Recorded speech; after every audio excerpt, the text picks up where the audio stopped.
And there we go, folks. That is the introduction to tonight's show. This is the Paranormal Portal. I am your host, Brent Thomas, and I realize the ghost radar is not on, so I just got to get that ready to go here. August 23rd, 2025. There it is. The ghost radar is on, and so am I, and so is the show, and so are all of you. So are all of you. Let's try that again. So are all of you. Hope you guys are doing great. Thanks so much for joining me. As always, it's Saturday night, and I think we got an excellent show lined up for you guys. The beautiful part of this is, once again, I don't have to do all the heavy lifting. I got someone to help me with that, and it's someone who's near and dear to all of us here on the show, a longtime friend and contributor and amazing guy in every sense of the word, Mr. Chucky Danger. How you doing, brother? Oh, you flatter me, Brent. Well, you know, I do like to go on, but no, you've been an amazing friend, brother, and you do a lot for the shows, much to my joy and relief, because you've championed the question of the week, which is something we're going to be doing tonight, obviously, and that's where you're asking these questions. Where are you coming up with these ideas for these questions, by the way?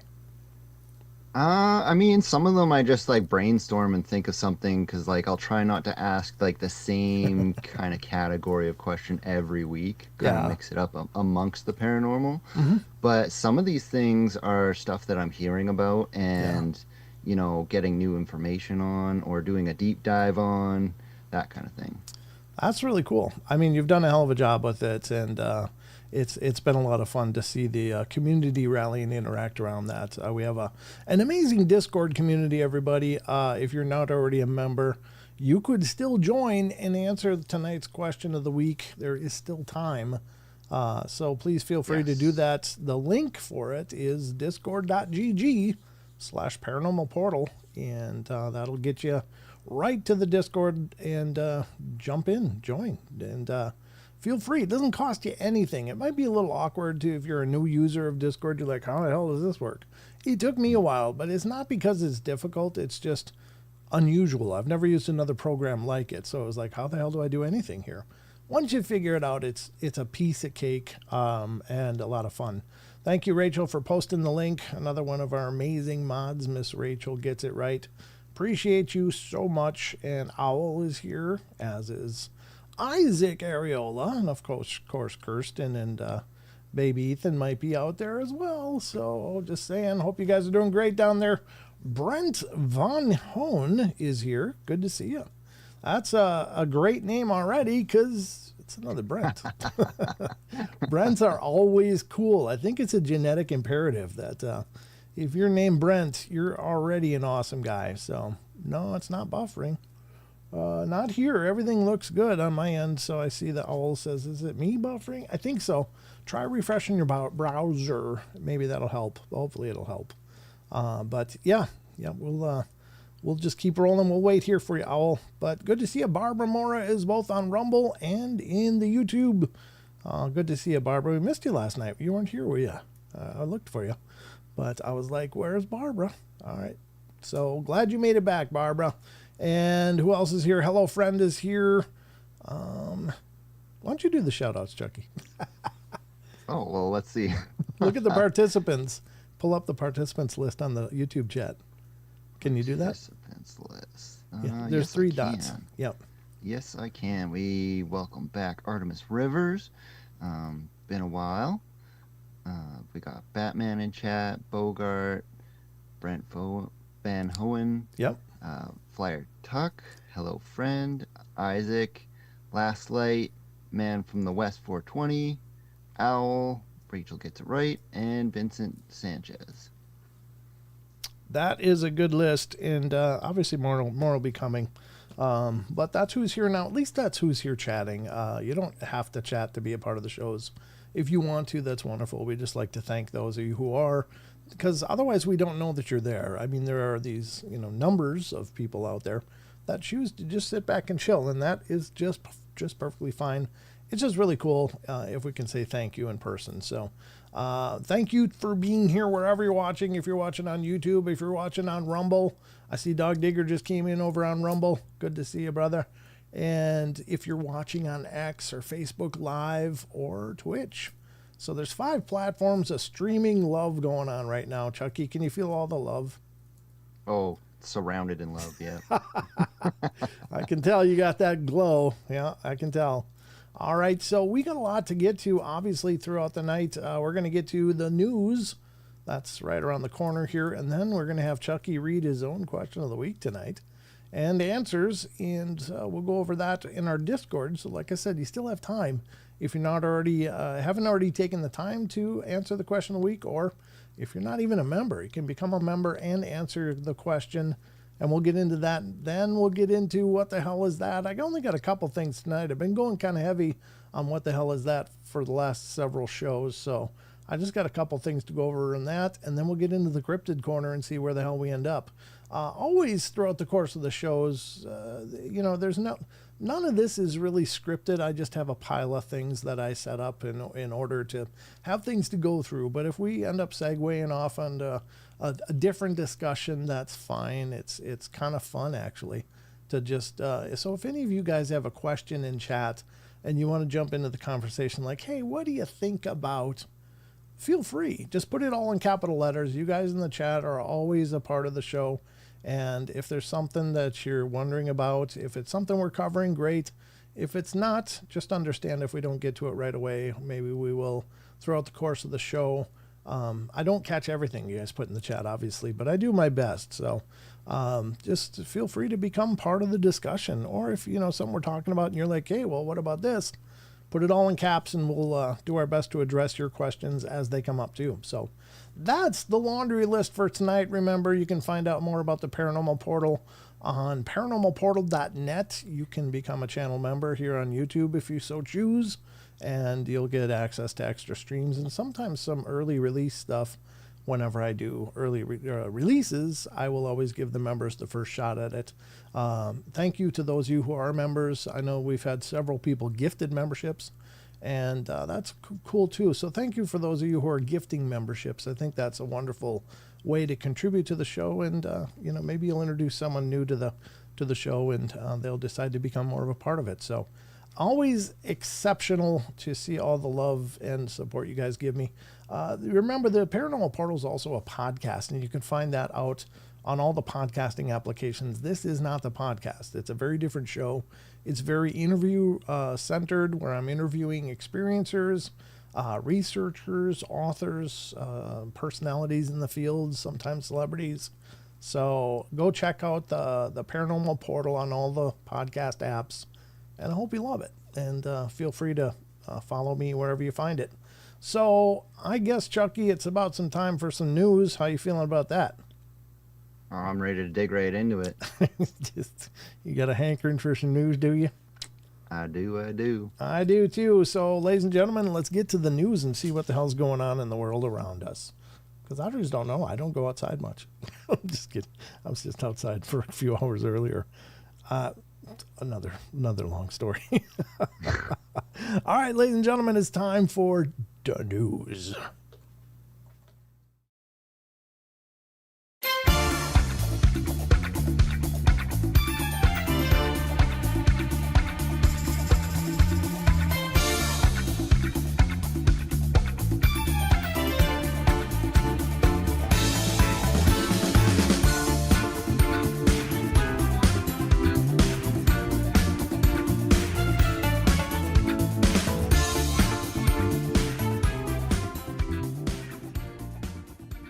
In typical Batman fashion, I've got to love your comment, brother. I'd like to pin someone down and force a membership on strangers. That's very Batman-ish of you. That's a very good approach. I like that idea personally. Batman's going to beat you into membership, ladies and gentlemen. Should photocopy out some pamphlets and start going Jehovah Witness style, door to door.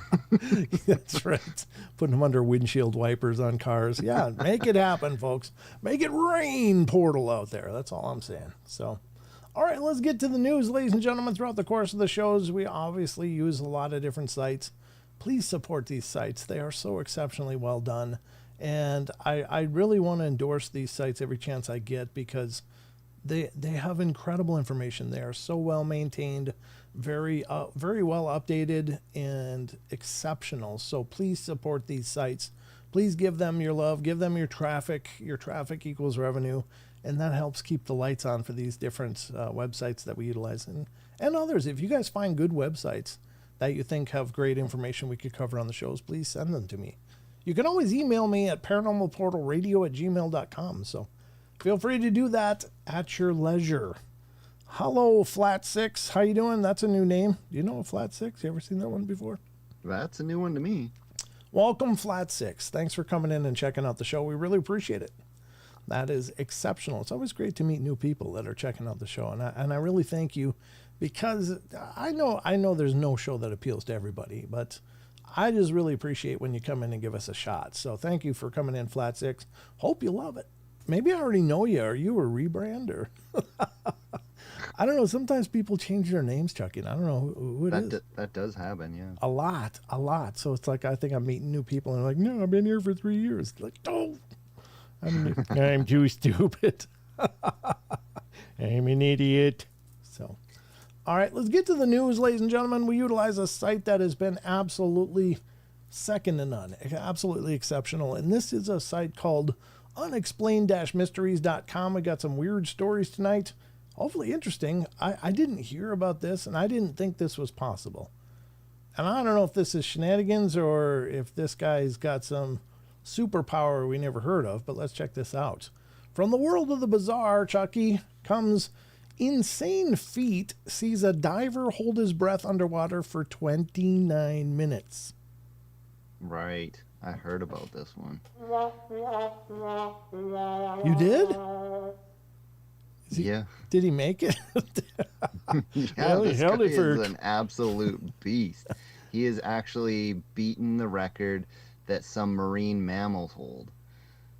What the hell? Has he got like a third lung somewhere? How do you do that? Don't ask me. I can probably hold my breath for 1 minute, let alone 29. Yeah, I'm good for about 30 seconds. I'm like, but man, Exactly. this guy's a monster. Let's see what it says.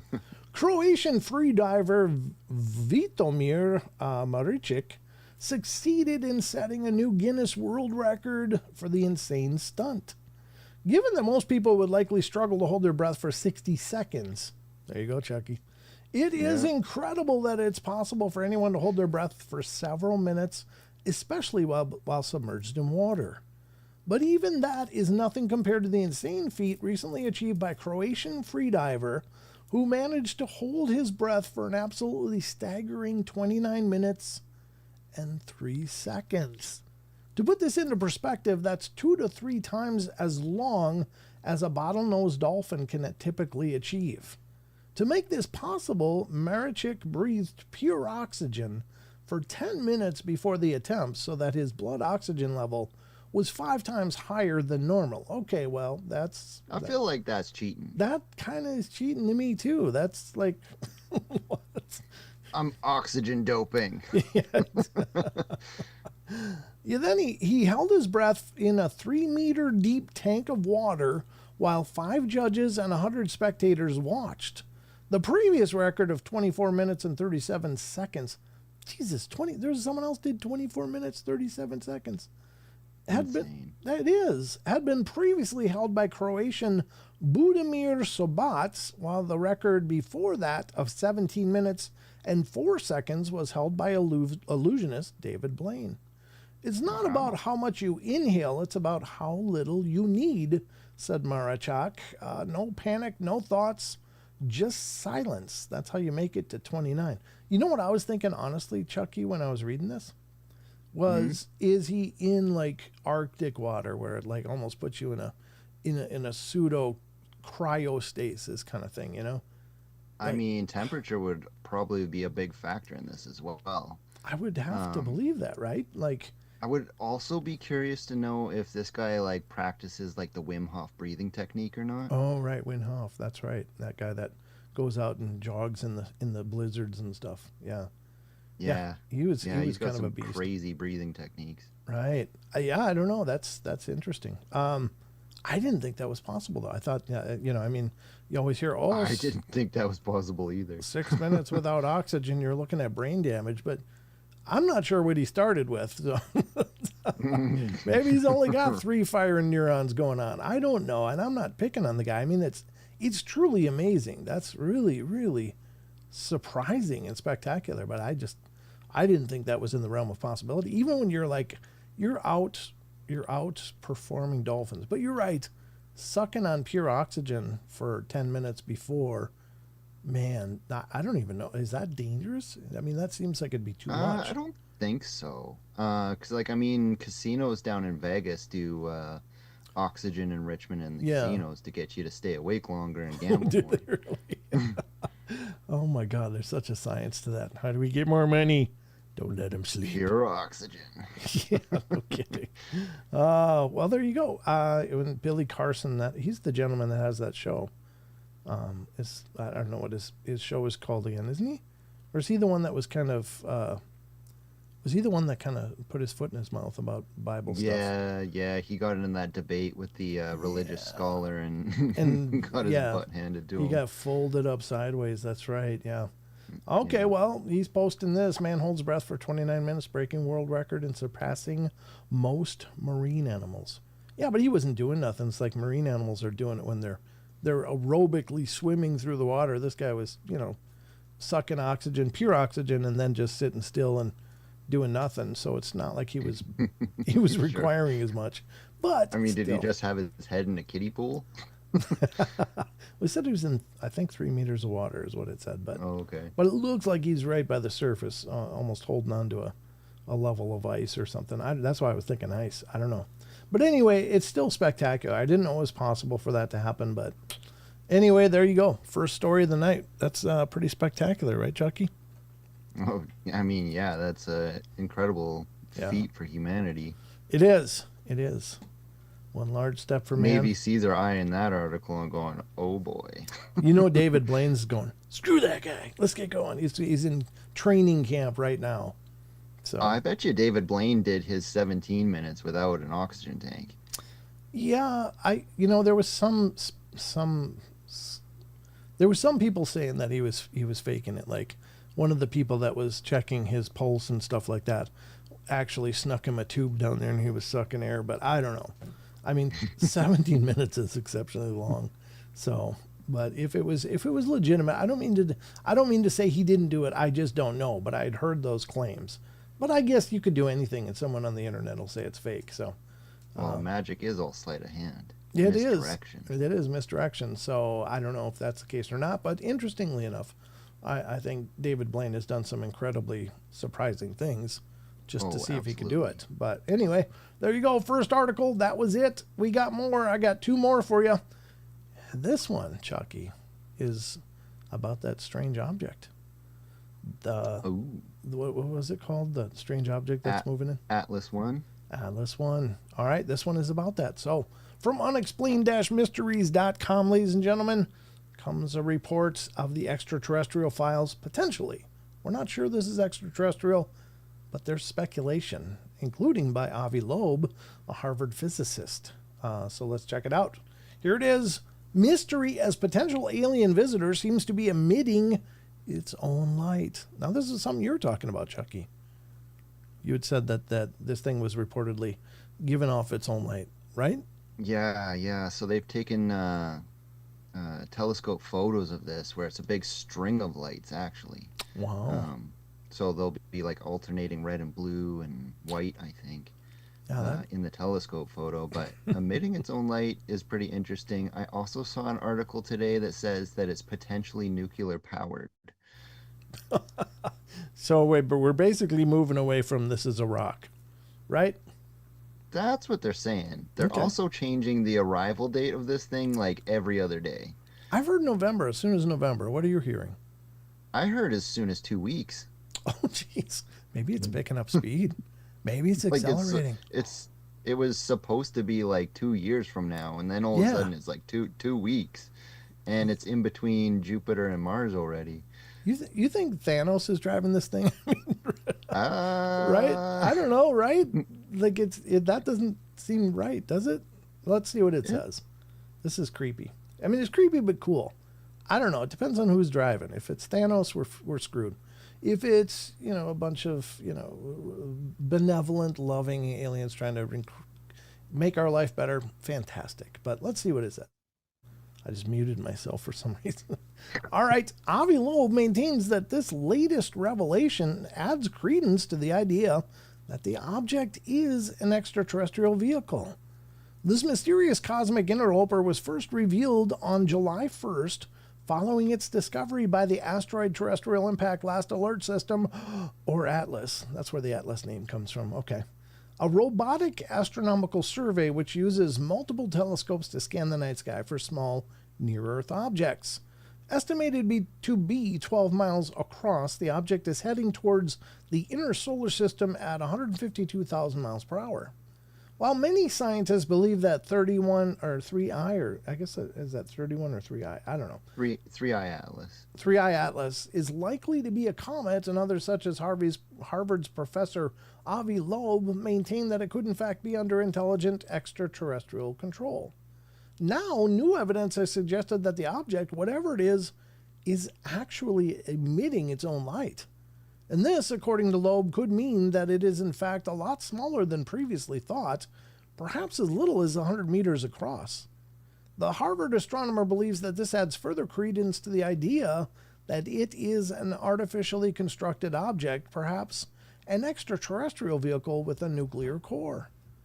A natural nuclear source could be a rare fragment from the core of a nearby supernova, which is rich in radioactive material, Loeb wrote. This possibility is highly unlikely given the scarce reservoir of radioactive elements in its interstellar space. Alternatively, Atlas could be a spacecraft powered by nuclear energy, and the dust emitted from its frontal surface might be from dirt that accumulated on its surface during its interstellar travel. This cannot be ruled out, but requires better evidence to be viable. What do you think of that, Chucky? I mean, it only adds to the mystery of this thing. uh, I was actually listening to a podcast, and they were talking about a whistleblower that was talking about crash retrievals. And one of the most desired shape of craft that they're told to go after is these cigar shaped ones. And 3i Atlas is one of these cigar shaped objects. Oh, So they call those freighter class. And this comet supposedly would fit the bill of that shape and wow. uh, seemingly unknown trajectory. Right, right. Wow, that's intense. I don't know what it is, but whatever it is, it's apparently on the way. So let me get to this one. If I don't know if I can do this.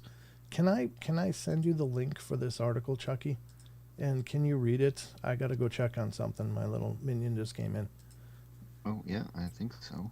Can I send it to you through Discord? And I'll put it up on screen, and you can read the narrative. Sure. Just give me a second here, folks. I gotta go check on something. I'm sending it to you. Here is the actual link for the article for the last bit of news. I'll hurry back as quickly as I can. If you could. I think that's the diver article. Oh, that is the diver article. Did I only have two? Wait a minute. Let's see. What do I got here? I gotta look here for a second. Oh, no. That one isn't it. That one isn't it. Let me just refresh this quick. There we go. Sorry. Here we go. Open link. I don't know how I missed that. I think I grabbed the same one twice. Sorry about that. Copy. And let me go over to Discord and paste it and send it to you. Here it is. Okay. That's the most recent article, and that's the one where we'll get to as right now, folks. I'll be right back. Please enjoy Chucky Danger reading the news. Oh, interesting. We have got an article titled "A Man Claims to Have Found Bigfoot Remains in New York State." Interesting. A team headed up by a self-professed Bigfoot expert has allegedly discovered the remains of one of the creatures. The dubious claim comes courtesy of Charles Snake Stewart, a Bigfoot enthusiast and father of three who has spent years investigating the mystery within the Adirondack Mountains region. According to reports, his team discovered a Bigfoot corpse in the woods, and now it is on display at the Horticulture Building at the Great New York State Fair from August 20th to September 1st. Interesting. So they got that on display. The creature, which has been nicknamed Dak, is said to be 8 foot tall, muscular, covered in thick brown hair, and has facial features described as a mix of human and ape. An analysis of its scat has already revealed that it is an omnivore, meaning that it eats both plants and meat. If this all sounds too good to be true, however, that's likely because it is. Critics argue that the corpse is little more than a costume and mask. Wah, wah. The fact that it is necessary to purchase a ticket to go in and see it doesn't exactly help. You can see some images of Dak in the local news report video below, which I don't have the power to put this on the screen at the moment, so we will have to wait until Brent gets back. However, if we know anything from history, there have been previous exhibits of supposed dead Bigfoots in the past that have proven to be hoaxes as well. Others are still a mystery to this day, like the Minnesota Iceman. Man claimed to have found a dead body of a Bigfoot. He froze it in his freezer and then put it on display. Same kind of thing. People had to purchase tickets in order to come view it. And then after a while, the warehouse where he kept the body mysteriously burned down, and supposedly the body was still intact and okay. But when visitors came to see the body again, it looked different to the people that had already seen it before. So there's a bit of controversy as to the authenticity of the Minnesota Iceman. Frank Hansen. Yeah. Frank Hansen.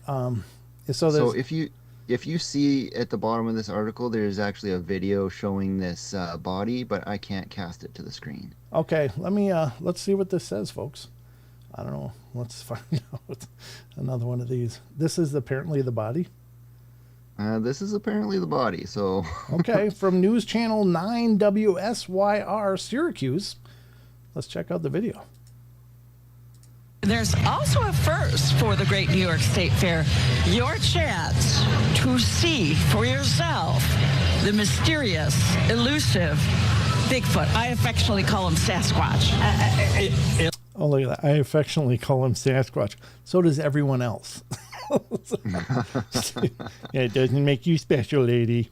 At least a gentleman who claims to have found what he says is Bigfoot. I don't know, says he's been walking around the Adirondacks for 12 years. I've been to the Adirondacks, never seen him. I've been searching for him for years. Oh, yeah, Jeremy you have? Skiba. Yeah, seriously, I'm a huge fan. Wow. Did you check out my bumper sticker on my car? Jeremy Skiba. Found him. Let's take a look. And then if Bigfoot does exist, what is it? Where does it come from? It's a question not only William Shatner ponders, but so have I. Is Bigfoot real? There he is. According to Snake Stewart, he is, and his proof is named Dak. Wait. Oh my goodness, that Wait, looks like that botched painting of Jesus. Wait, this is the guy. Did he have to look like that? I mean, did he have to look like he crawled right out of Beavis and Butthead? Or a Kokanee commercial. Yeah, this is pretty credible. Is this, what does that say? Robert Gimlin? What? Okay. All right. Is Bigfoot real? According to Snake Stewart, he is. His name is Snake and his Stewart. proof is named Dak. I was shooting audio into the woods of howls, and I started getting howls back. That's when the spine started tingling, and I knew we had something more definitive out there. Then, when camping with some friends, Snake made the life change. No, this is it? Are you serious? Oh boy. That's it. Well, I can say right off the bat that those proportions are wrong. Very wrong. Yeah. Let's keep going. Discovery. I smell something real pungent. Me too, and it's the crap that you're coming out of your mouth. But anyway, let's keep going. Probably My nose deeper, leftover deeper. hamburger Bam! package. Bigfoot's body, 8 foot long in a poison ivy patch. It was so stinky. I had to call up some friends, help me get this body out of the woods. It was decomposing quite rapidly. Snake says he found this Bigfoot north of Old Forge. Now I'll take a Bigfoot of my own over here, where there's also pieces of evidence, such as this fur sample and the footprint from the day Snake found Dak. There might have been 2 Bigfoots battling. It could have been Wait something to do. a minute. That looked like it had a toenail on it. Did it?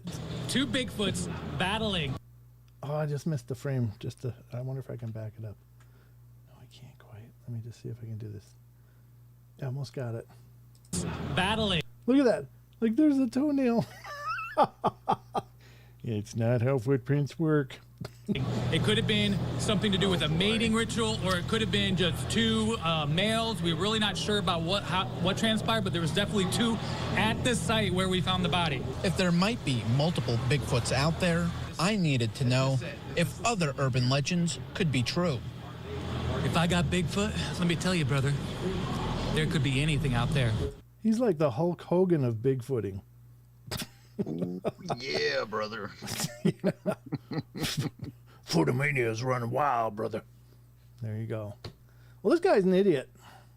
And Yep. I can't look at that corpse again. That's ridiculous.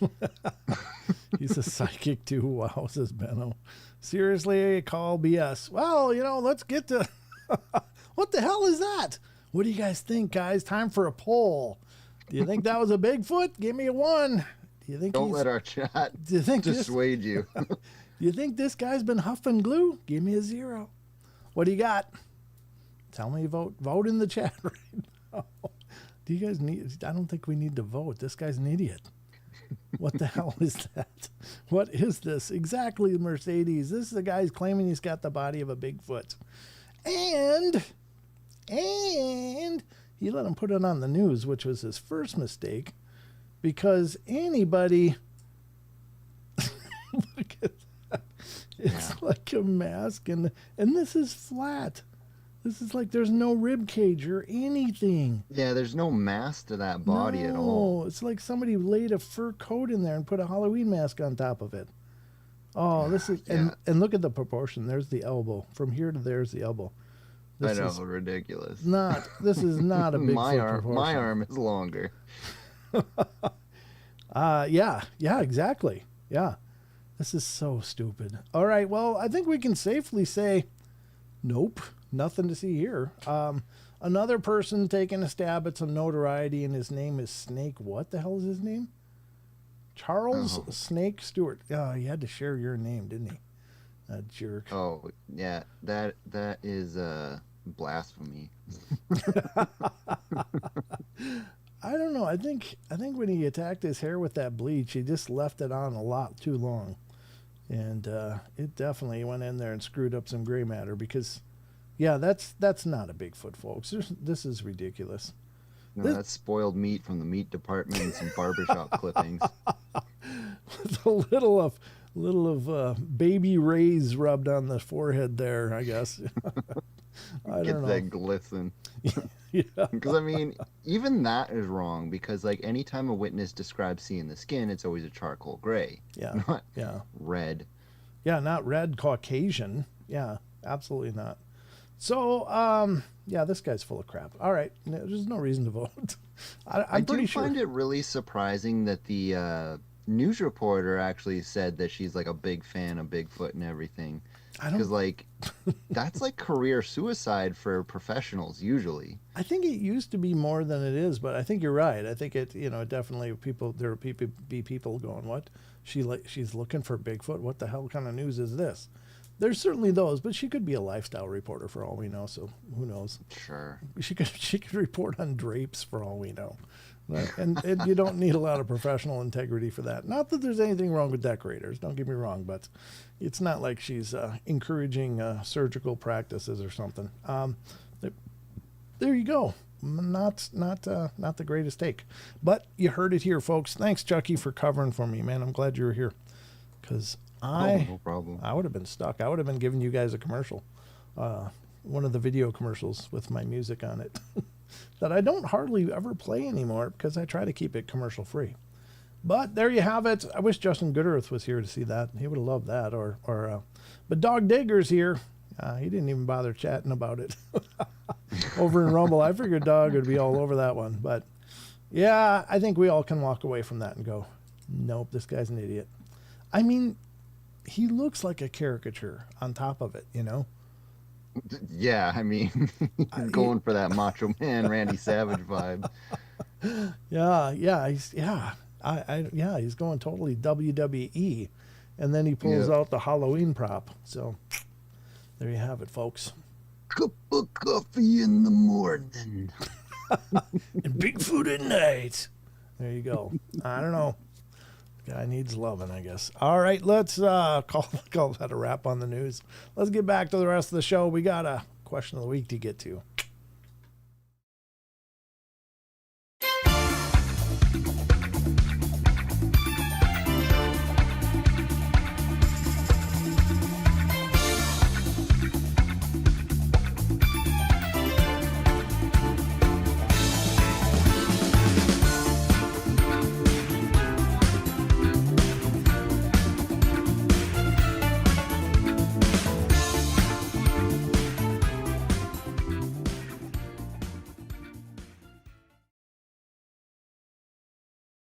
Folks, there we go. It is time now for another fun-filled segment of the Paranormal Portal, and we are going to be diving into Mr. Chucky Danger's own contributions every week to this show.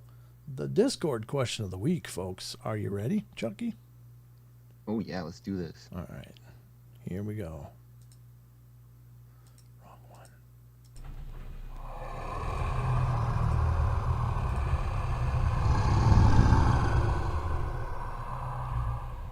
See, now for the rest of the show, you got to use your wrestler voice.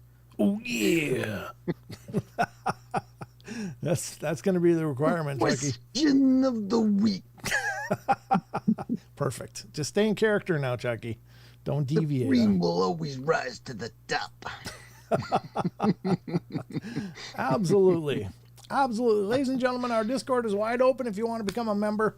We'd love to have you there, have you be a part of it. And every week, our very own Chucky Danger asks you guys a question. It has to do with something about the paranormal.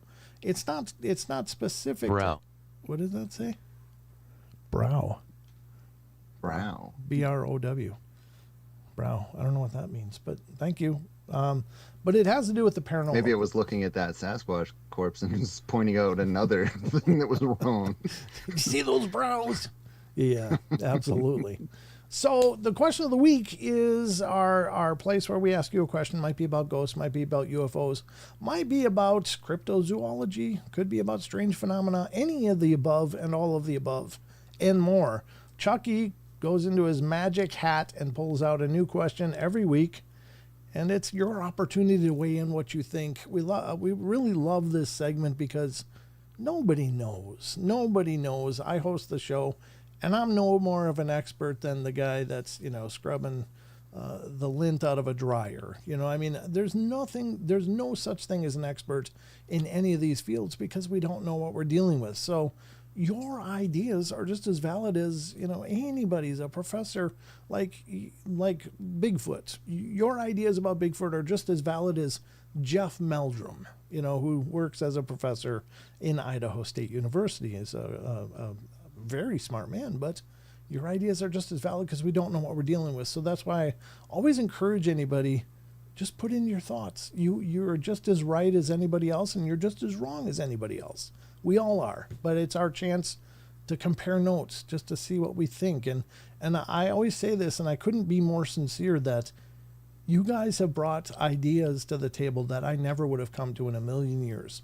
Just the way that you guys have approached these questions, ideas that have occurred to you are like, wow, it's really been incredible to hear your guys' feedback. So please don't be shy, and you're welcome to weigh in and let us know what you think.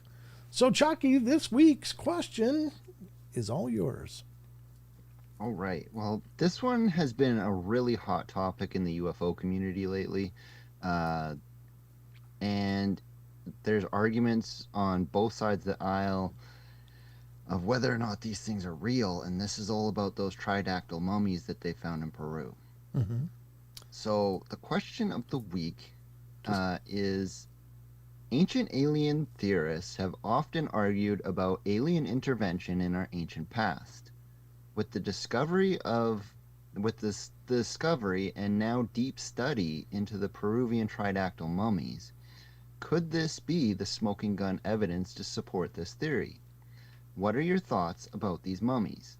Now, recent forensic analysis on these things have pointed out that there's a couple different types of these mummies, and some of them are animal recreations in homage of these other larger ones. So the one in the picture here is one of the larger, I think they call them J or M types.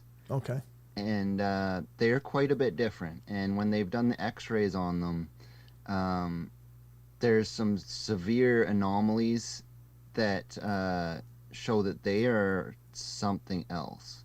Like these 3 digits on the toes and hands actually have extra phalanges in them. Oh, so wow. Okay. They can actually bend a lot more. And I was thinking about how that would work. And in modern tech, they're coming up with fancy new ways of having like suctionless crane lifting. And they're actually going with like an octopus tentacle style grabber that can like wrap around objects and not damage them and lift them up with surprising strength. Now, if these fingers have extra phalanges, they could wrap around something much the same. Right. Yeah. So that is really interesting. And just for just technically speaking, I just want to stop for a second. Tridactyl means like 3 fingers. Like if you have a polydactyl cat, it usually has 6 toes or whatever. Tridactyl is 3. Phalanges are the little bones in our fingers and toes.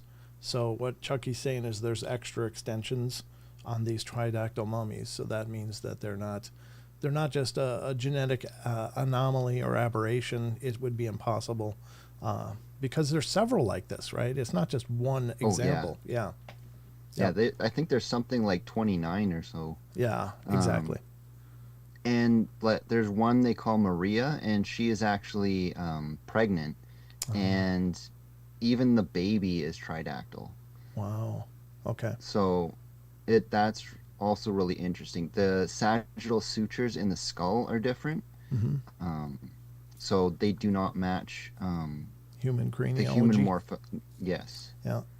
Wow. And I think there's even extra vertebrae in the neck. Oh, really? Wow. Yeah. So there's the level and scope of the mutations and variations between us as Homo sapiens is it's not possible.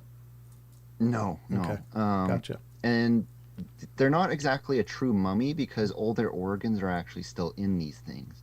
Oh, they were found in an old mine or cave, and it's in diatomaceous earth. And so that did is it rapidly sucked all the moisture out of the body.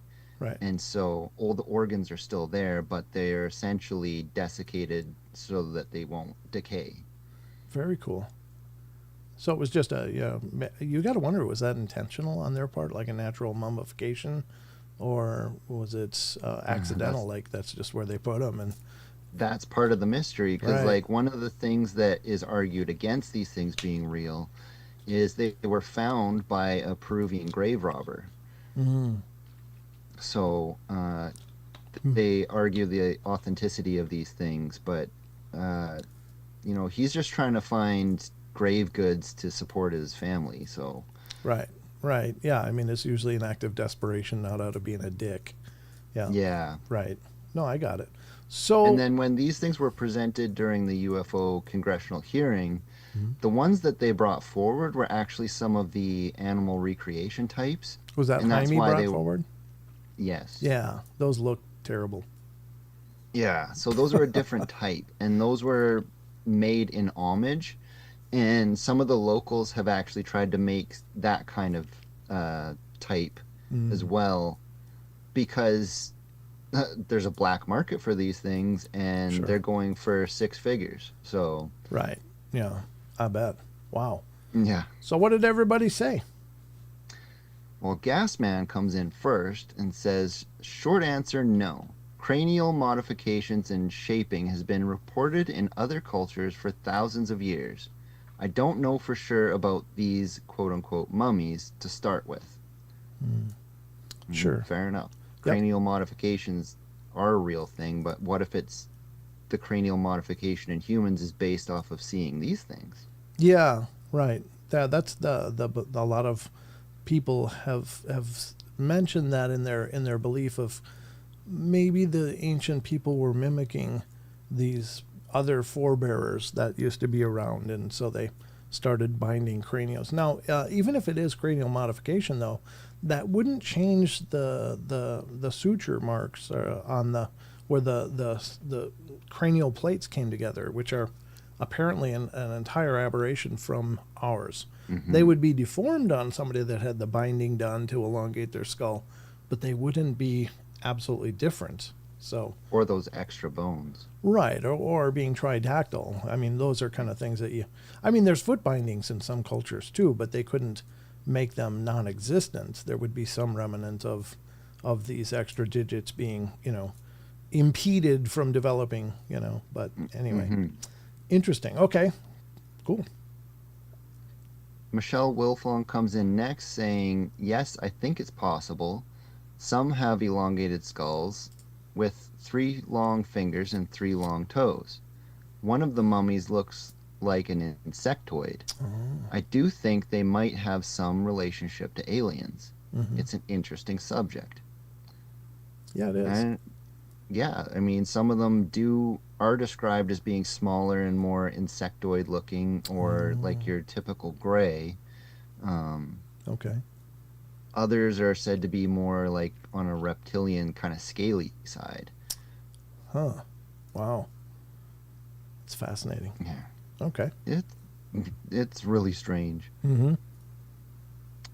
Eric the Wandering Purple Hobbit comes in next. Pure poppycock, I say. Nonsense. Why a bunch of grown folk talk fancy? Pure Fantasy. speculation. Just kidding. I bet they valued a nice cup of garlic every now and again. You think? Could we have been entering and interacting with aliens for a long time? Might be why they keep stopping by Earth. The intergalactic 7-Eleven or Circle K. Piggly Wiggly? It's all too much for me to figure out right now. Got a parent to see off to the next realm. He thought aliens were possible, but nothing else. He knows now, don't he? No one can say for sure what exists and what doesn't, except for our creator. So be cool until it's time to be uncool. Yeah. Our hearts go out to you, Eric. Yeah, I'm sorry that someone passed, and that's a tough thing, but I'm glad you seem to have good spirits about it. I mean, we're all going to take the journey eventually, so very cool. Thanks for your thoughts. Yep. Much love. Karen Alberding comes in next and says, honestly, no, I don't think so. I can't definitively rule it out, but in my own mind, I don't see it. I do think there was alien intervention in ancient days, for sure, but the skeletons, no. I also feel the civilization has been around much longer than we know, And maybe these are from the previous civilization that got wiped out, which I believe has happened before more than once. Yeah. And I'm blathering now, but that's where my thoughts are on this. I think the initial civilization on Earth was probably aliens, though I do believe in the Bible there is an explanation for everything on my mind. That's my long answer. Short answer, no. Yeah. Previous civilization is an interesting thought. Yeah, I've thought that too. I've often pondered that theory that maybe some of what we see in those parts, those artifacts, out of place. Those are the remnants of some forebearer that came prior to us, and they may have been human, or they may have been something human-ish. We don't know, but there does seem to be a series of reboots on this planet, and I don't understand it. Like there's somebody going, well, that tub is full, let's flush and start over. It could even be a celestial reason. Right. Yeah, exactly. I mean, for whatever reason, but there does seem to be at least some evidence for that argument that, look, something came before us and something was going on here before us, because there's so many levels of ancient mysteries that we can't solve even with today's technology, and that's crazy. Another really interesting fact about these tridactyls is in that Peruvian region where they found these, there's pictographs displaying three-fingered, three-toed beings. Really? Wow. And you can even see those like out in like Arizona and Utah. What if these were the ancient alien astronauts that we're always alluding to, that maybe taught the ancient peoples? And several ancient peoples have these legends of star people coming and teaching them. And what if these were the ones that were left behind to carry on the information while the others left and went somewhere else? What if these were the teachers? Yeah. Yeah, it's possible. Wow. I mean, yeah, it's hard to say. Yeah, exactly. I mean, it's all speculation, of course, and that's what's beautiful about this segment is we don't know, but we can throw ideas at it. Very interesting. That's the kind of stuff you guys make me think about. It's like, well, maybe this, but it's all based around you guys having these narratives. So thank you. Okay, Last Light comes in saying, I'll tell you what, this one looks much more plausible than the amateur hour sculpture that they were pushing in Mexico a few years back. Amen. Amen. Yeah, the ones Jaime brought out could have been unpainted piñatas. They were so terrible. It's like, really? Hang them up. Let's smack them with the stick and see the candy come. There was a whole bunch of bake-offs where there was cake experts making it into cake. I saw that. Those are classic. Yeah, I mean, they didn't look plausible. They looked like just a sad attempt at credibility. And these, yeah, I agree. And apparently they've been x-rayed and CAT scanned, and there does seem to be a genuine biological structure to these things. Those other things, I didn't believe it for a minute. They just look stupid. So, very cool. Barbara Mora comes in next. No. I find this hard to believe. Given the tarnished reputation of investigators, I think it's simply a project of wishful thinking and wanting to be included in the ancient alien world stage. Having said that, I intend to keep an open mind and hope I am wrong. Sure. Good points. Yeah, there is a whole credibility issue around Jaime, I know specifically. And he kind of positioned himself right at the forefront of all of this. Well, he's a rich guy with a passion for this stuff. So even though he might have put forth some bad evidence, I don't think it was necessarily in bad faith. It's probably over enthusiastic. Fair enough. Yeah, fair enough. That could very well be true. Yeah, good point. Rachel 101 comes in next. I think the mummies could just be humans with genetic mutations of the hands. The elongated skulls are a cultural modification. I mean, in some cases that might be true. Sure. But again, I'd have to argue those extra phalanges and spinal vertebrae and... Yeah, that's not something you can bind into. Yeah. Mm-hmm. That is interesting. Yeah. Very cool. But yeah, I mean, until the jury's in, I guess we all have a bunch of question marks about this stuff. Well, thankfully, they have some world-class forensics experts on these bodies, Yeah. and they're really going over it with a fine-tooth comb right now. Good. Yeah, I think that's great. And as what they're finding comes out, I think it's great. Mm-hmm. Linda comes in next and says she agrees with Barbara Mora. Mm-hmm. Fair. Yep. Absolutely. Treese Linnell comes in saying Earth created some interesting beings. Mm-hmm. Many get annihilated. From beyond Earth, outer space, I don't think so. Maybe inner space. Ooh. Again, that would go to the ant people kind of. Right. The Anunnaki theory. of the Hopi. Right. It's interesting that the Hopi had a legend of these ant people that they called the Anunnaki. And then, of course, in Sumeria, the ancient people from the stars and skies were the Anunnaki. And it's kind of interesting that there's two very disparate ancient cultures that refer to this other race of beings. Some were from the space and stars, and others were from the earth that protected the Hopi and brought them into the inner earth during the mud floods or whatever. And but both had references to the Anunnaki. So even the Hebrews talked about a tribe that their leader was called Anu. Oh, okay. That's probably true So- too. I'm not a biblical scholar, but that's very interesting. Wow. Yeah, there's a lot of very similar worded things that are just slightly different. Yeah, fascinating stuff. Mm-hmm. And that brings up all of them, right? That's all of the responses. That is all of them. Karen was typing there for a second, but I don't see anything popping up, so... Well, good enough. You guys did great. Thank you for your thoughts on this stuff. And Chucky, man, thank you for another great question. It's great discussion, at least to throw ideas around about. And while none of us have the answer, we all got a ton of questions. And we're probably a long way from any answers on any of it, but it's a great thing to discuss. So thank you, brother, for that amazing question as well. That was you, Chucky. I'm thinking you. Are you there? Are you guys hearing me? Uh-oh. Yeah, I think I cut out there. Oh, okay. I was thanking you for asking the question. Are you still gone? All good. I just had a bit of...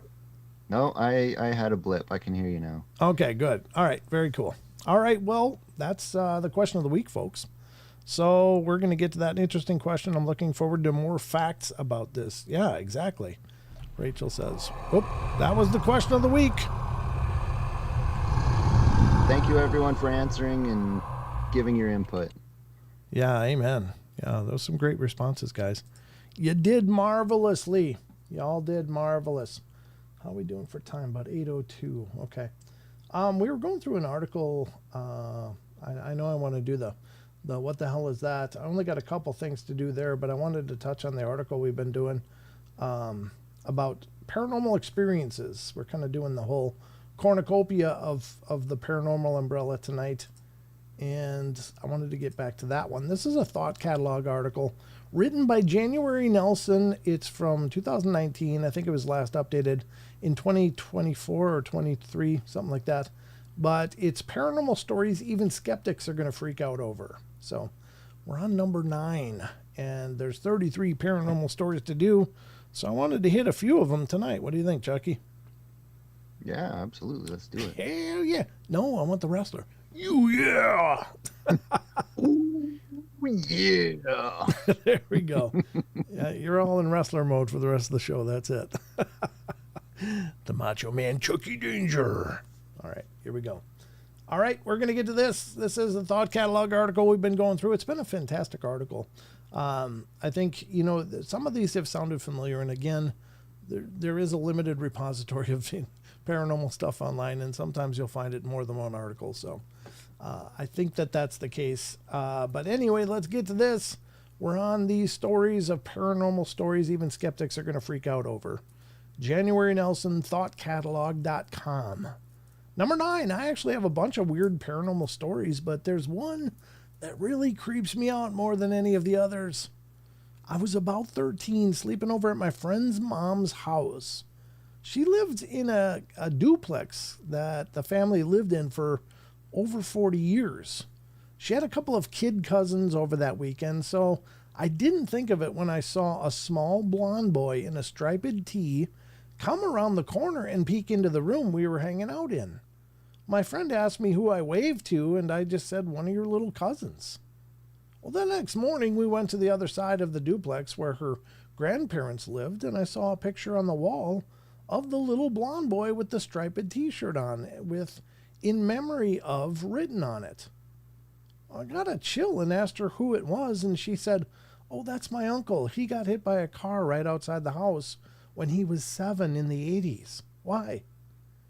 I told her that's the exact little boy I saw outside your room last night, and she just responded with, "Yeah, he likes to say hi to the family sometimes." So they're used to this kid showing up, Chucky. Yeah. That's kind of cool. Not a pattern that I'm particularly a fan of. No. Yeah. What are your thoughts on that? Well, I mean, little kid keeps coming around. I don't know. I think that's like a trickster type spirit. Yeah, I would kind of think you're right. And it could be the uncle showing up, and that's the only body identity he had to manifest with, because he only made it to a little kid. So that's how he knows to show up in a way that looks Could be exactly like people would recognize him. But I is he still lingering there? That's a hell of a long time. I mean, it's certainly a sad story when you think of it. That as a little 7-year-old boy, he was taken out. But I mean, unfortunately, that kind of stuff happens. But I'm with you, though. I don't like the idea that these little gentle souls are just left to linger. That I would just hope that in a universe that I believe that there's a divine compassion and love will bring the children home. If adults linger, yeah, we got a lot of stuff to work on.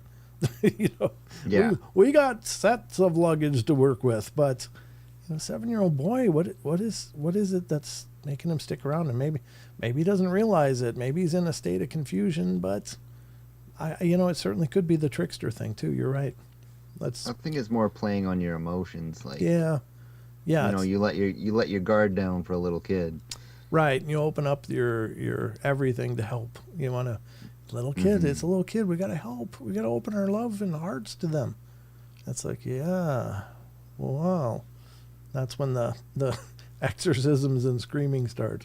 Yeah. Yeah, that's when you bust out the Ouija board thinking you can talk to this thing. Do not bust out Ouija boards. Just saying. No. Just saying. No. Number 10, I'm convinced the house I lived in during my freshman year of college was haunted. I also swear that all of this is 100% true. I don't talk about it because it sounds ridiculous, but it happened, and I can't explain it. The house was 120 years old. My room had a door to the attic that I kept locked, and I had 4 other roommates who all swear they weren't screwing with me. I often have to change the language as I'm reading them. They're written a little more roughly than that. I was laying in bed one day and I heard a super loud crash behind the door of the attic. I grabbed my big male roommate and we opened the door together. At the bottom of the steps, there were 6 awkwardly shallow steps leading up to a bunch of that pink foam stuff that's your typical attic. And there was an old painting of some lady. Well, we were creeped the hell out. Nobody had ever seen that painting before, let alone gone into the creepy attic. Well, we put the painting in the corner of the attic where it could not fall and just didn't think about it again. A few months later, I heard the same crash. I figured I dreamed or just imagined it, and again, I opened the door and found the painting just sitting there. This time I moved the painting into the basement, and there were some shelves, and I just threw it in the back on the top shelf. A couple more months went by, and yet again, late one night, I heard the crash from behind the attic door. I thought to myself, there is no freaking way. I grabbed my roommate again and opened the door, and there it freaking was. That damn painting was sitting at the bottom of the steps again. I don't understand how, I kept the door to my room locked as well, and the door to the attic. My roommates could have gotten in there to play a prank. I just truly don't, or couldn't have gotten in there to play a prank. I truly don't understand it. After the third time, we took the painting out to the fire pit and burned it. And thankfully, all the creepy things stopped there.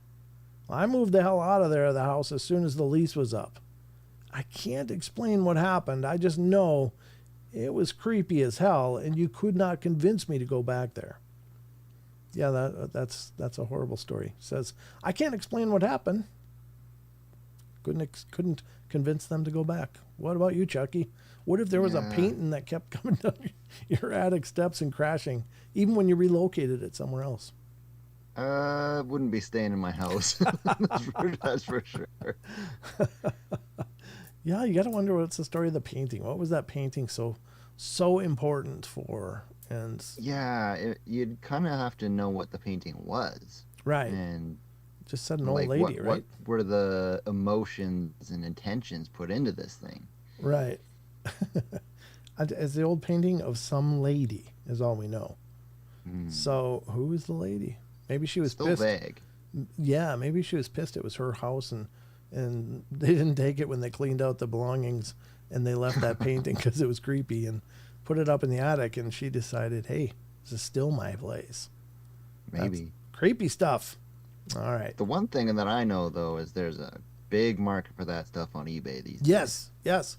Ladies and gentlemen, if you got haunted items, you could probably make a killing just eBaying them and charging top dollar for it, because there are some crazy people out there. There's people out there trying to buy Dybbuk boxes, for God's sakes, and haunted Ouija boards, haunted dolls. We got comedians buying Annabelle.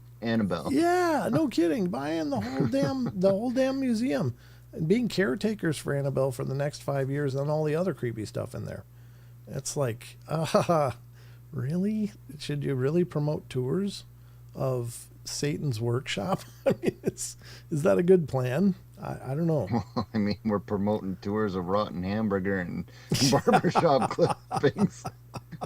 Well, why not? In the spirit of that, yeah. But I'll bet you that raw, rotten hamburger and barbershop clippings aren't going to follow you home and torment your soul. Just your sensibilities, maybe, but not your soul. I don't know. Yeah. Here we go, number 11. One time when I was 9, I tripped down the stairs and was about to hit my head on the ground head first. But then I was just standing at the bottom of the steps like I just walked down. I'm still confused to this day. Sounds like somebody caught you, saved you a whole lot of problems. Yeah. That's maybe a little time skip or something. Maybe. That's a good point. Could be a time slip or a skip, and could be a divine intervention, could be a guardian angel, could be a benevolent spirit of some kind that was able to arrest the fall and stop your momentum. Could have been Dumbledore, and you're falling off when you're reaching for the snitch. I don't know. I'm just saying. Maybe. Arrest the momentum, or whatever the hell he said. Anyway, yeah, I don't know. As a DJ, just remix. Quick. It's like falling, not falling, quick. Yeah. I think if I was a deity, I'd be a real problem. Yeah. Oh, yeah. Some people, I like to see them hit their head repeatedly, but anyway, let's not get into that. Number 12, 3 times in my life, I saw everything around me freeze all at once, but only for a half a second each. It's weird, but the third time, I knew I wasn't seeing things. I just knew something was up. I wonder, in situations like that, I've certainly been in scary situations where it's like time didn't freeze, but like everything was going in extraordinarily slow motion, but my mind was still working at normal pace, and I was able to plan, as the events were unfolding. The one that I like to tell is this story about when I was tobogganing and was going like feet first over this rocky ravine into into boulders and stuff below, about 15 feet. It was going to be a mess, and it's like I just froze in midair and was able to like examine it, see this tree laying against the wall of the ravine, and realized I've got to land my feet perfectly on that thing, and then put my back against the wall of the ravine, and I'll be fine. And I did it. I pulled it off. But that was all like real-time troubleshooting and choices. And then my body did that in time to land on that tree and stop my, descent into a lot of pain. I'm not saying it would have killed me, but I'm saying it would have been miserable. At the very least, I would have broken some things. But it was, I've experienced that, but not a time freeze. You ever experience anything like that, Chucky? Not myself, but I mean, that does kind of feel like either like spidey sense or it's happening 3 times. It's almost like a very personalized message from the universe to that person specifically, like catching their attention, because like they take notice each time, and maybe there was something about whatever was happening that they really needed to pay attention to. Yeah, that's crazy. That's really crazy. Yeah, that's a great point. Maybe it's a message. They say things come in threes. I saw 2 car accidents today, not a third one. I was expecting a third one, but it didn't happen. This one old guy was pulling a huge trailer behind his, big dually wheeled pickup truck, and it was a huge trailer behind him. And he's in a parking lot of North 40, which is like a kind of a farmer's store up here. And that dude decided he was taking a left. And he dragged that trailer along the bumper of this other pickup truck for like 15 feet. And we're all like, no. Oh, man, I felt so bad. Geez. He was an old guy, too. And I know he's like, oh. But it didn't turn out that he didn't hurt the pickup truck that he rubbed his trailer against. But he's got this nice new crease along 15 feet of his trailer. It was an enclosed trailer, too, like one of those nice ones. Almost like a car hauler kind of thing. But, man, I felt bad for him. That was worst. The other one was just a tapping rear ender. And we had a stop sign, and one person didn't stop quick enough, I guess. So, Oops. But I didn't see a third one. I was like, oh, is this going to come in threes? Oh, the third one isn't mine. But I was fine. No kidding. Yeah, you know how that works. It's like, wait a minute. I'm being really careful. Grandizer says the breaking of Brent. What does that mean, Grandizer? Is that a reference to something? I don't know. I don't get a lot of pop culture references, so I'm sorry. I kind of live a really weird life, and I don't get a lot of references that most everybody else get, and I feel like an idiot, but it's just my way of working, I guess. Here's the next one, number 13, then we'll move on to some what the hell is that? And this is number 13. We're spending the night at my girlfriend's, who's now my wife. Then a few months into our relationship, at my girlfriend's dorm. Okay, so the rest was in parentheses. As we usually did, alternating between her building and mine. Well, suddenly in the middle of the night, around 3 a.m., we both woke up at the same time for no apparent reason. We're both feeling really unsettled, scared even. Both of us somehow have a very distinct feeling of there being someone else in the room, even though we can clearly see there's no one there, as it's only a single room. It's about 16 meters squared, or 170 square feet. It's big. Well, we calm each other down and just go back to bed. When we wake up in the morning, one picture on her fridge is now hanging upside down. More specifically, the only one containing an image of the two of us together. Ooh. The weird thing about this is that the magnet is still on the bottom side of that picture, so it can't have been gravity. And the picture is still in the exact same spot amidst all the other pictures. Well, a few days later, we found out that a girl who lived in her room more than a decade before unalived herself after a breakup with her then boyfriend. We think of this logically. It sounds like a silly story, but we both still very vividly remember this as being scary as hell, even though we've now been together for about over 12 years. Wow, what do you think? The jilted woman in her broken relationship, she just couldn't handle seeing them together? Maybe.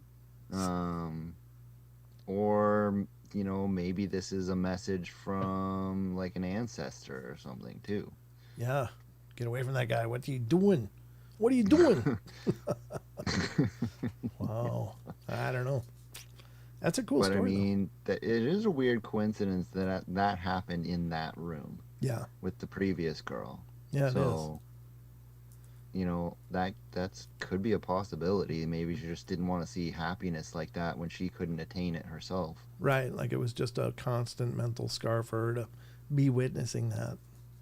Could be. That's so sad to think some people might be stuck in that Yeah. way. I mean, it's probably bad enough to be stuck in a dorm anyway. Just Could because- you imagine? Oh no, not really. No, I just couldn't imagine. I guess if I was going to be a spirit that was stuck, I'd be good with like an amusement park or a mall or even a hotel, something like that. But not where people are studying and being stupid. That would drive me up a wall. So anyway, there you go.